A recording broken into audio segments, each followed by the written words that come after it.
Nơi cần na thực đâyในខេត្តព្រះសីហនុ មានកន្លែងស្ទឹមសោណាមួយដែលបានប្រើប្រាស់សង្កសីគៀបស្នោកូរ៉េឲ្យស្វាយ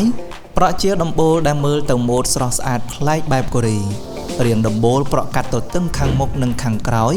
ឯកណ្ដាលប្រក់បណ្ដោយមានម៉ូដគោមពីលើទាំងនេះដើម្បីលំហូរខ្យល់ចេញចូលរីឯធ្លាកណ្ដាលមានអាងត្រាំទឹកក្ដៅ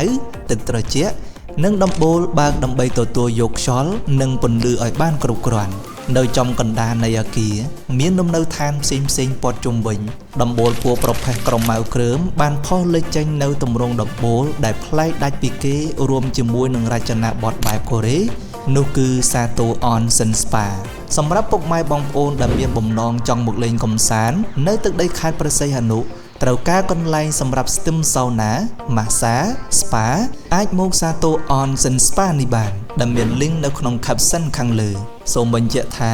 សង្កសីម៉ូដពីភ្លីធំពណ៌ប្រផេះក្រមៅគ្រើមជាម៉ូដលេចធ្លោជាងគេហើយនឹងលក់ដាច់ជាងគេបង្អស់អត្ថប្រយោជន៍នៃលំហូរទឹកភ្លៀងក៏ល្អជាងគេសម្រស់ក៏ល្អប្លែកជាងគេក្រុមហ៊ុន SY ជាក្រុមហ៊ុនលក់សម្ភារៈសំណង់កូរ៉េតែមួយគត់មានគុតគង់សង្កសីគៀបស្នោសង្កសីលាត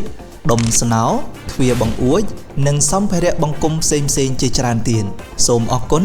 សម្រាប់ការទស្សនាវីដេអូនេះជួបគ្នានៅវីដេអូក្រោយ